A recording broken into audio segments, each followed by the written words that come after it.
Okay, so I'm doing today's Sunday, and well, I didn't want to do anything too, too substantial, because Sundays, if it's a nice day, there's going to be a lot of people out.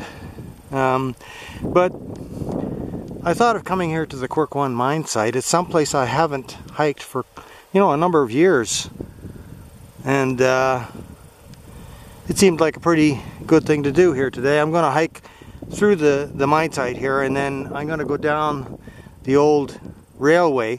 Not long ago I hiked up north from the Quirk 2 mine site. This is the Quirk 1 mine site, and I'm going to hike back down towards the Serpent River along the railway bed.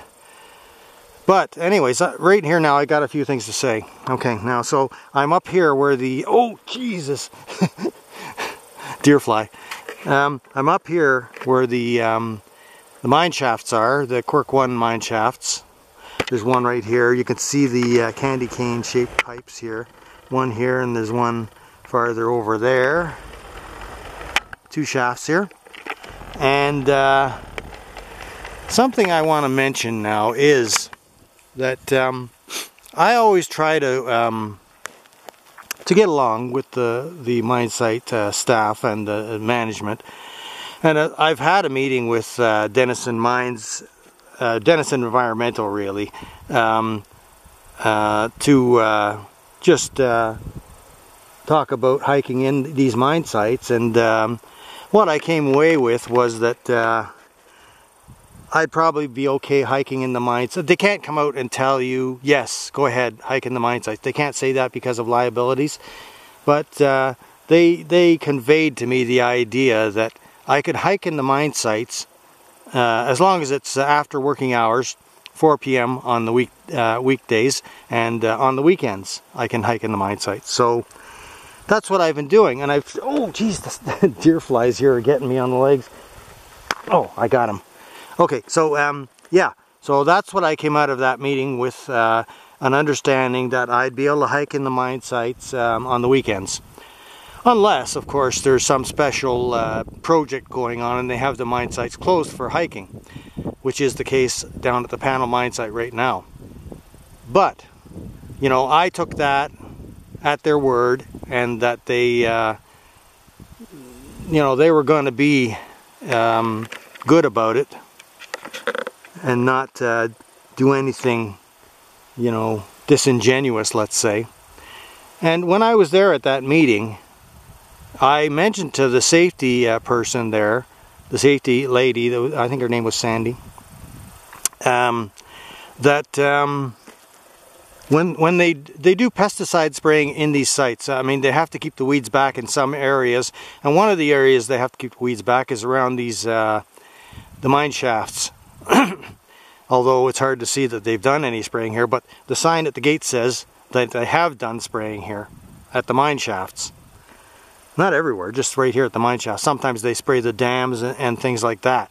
But I mentioned to the safety lady there that they leave those, oh geez, oh boy, the deer flies are active today. I mentioned to the safety lady that they leave those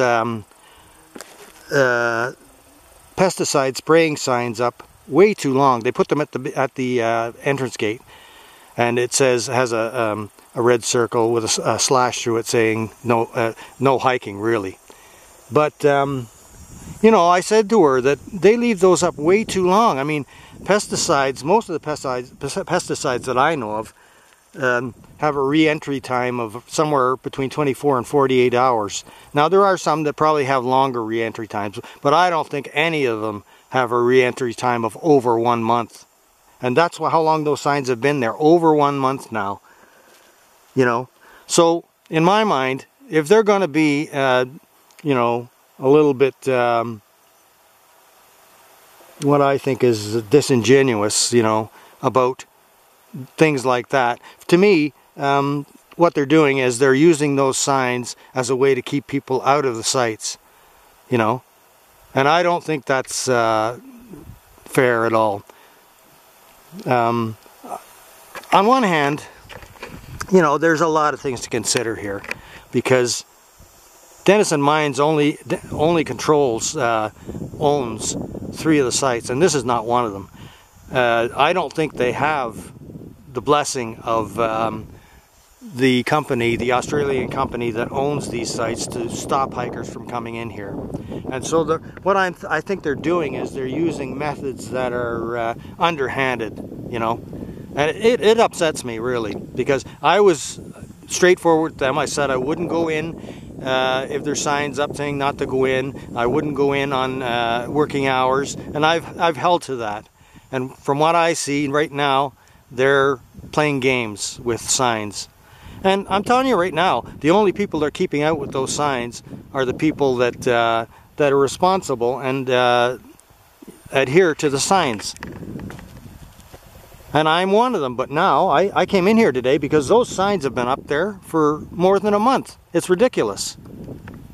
And I think they're there purposely for over a month. Maybe they got the idea when I mentioned to them about the signs. Hey, that's a good idea. We'll leave those signs up all summer so that nobody will go in there. That ain't gonna work anyways, because the people, like I said, the people that observe the signs are the responsible ones. The ones that don't give a damn, which is usually the dog walkers, will go in anyways. So, and in fact, when I was down at the Panel Mine site the other day, I saw a dog walker in that site, even though there's a huge sign on the gate saying closed for hiking. And in fact, this is the first time that I've seen someone get them, and looks like they kicked them out. But the funny thing is that the person or people that were kicking them out were in not in a marked Denison Mines truck or anything like that. They were in just a regular vehicle. You wouldn't know, and they were inside the gate, so they had a key to unlock that gate. So I don't know if it's some kind of security they have there now or what it is, but yeah, they caught it. I knew 100% that dog walkers would still go in there, even with that big sign up there saying no hiking. And I said that in another video, and then I go down there and that's exactly what happened. Dog walkers in there. And that's why all of us get a bad name, because those people can't control themselves, and they don't want to control themselves. They don't care. So yeah, now that I've seen they've left these pesticide signs up for over a month now, you know, all I can say is I think they're being underhanded by doing that. And if they're going to be underhanded, that, you know, I'm going to pay less attention to those signs. That's all I got to say.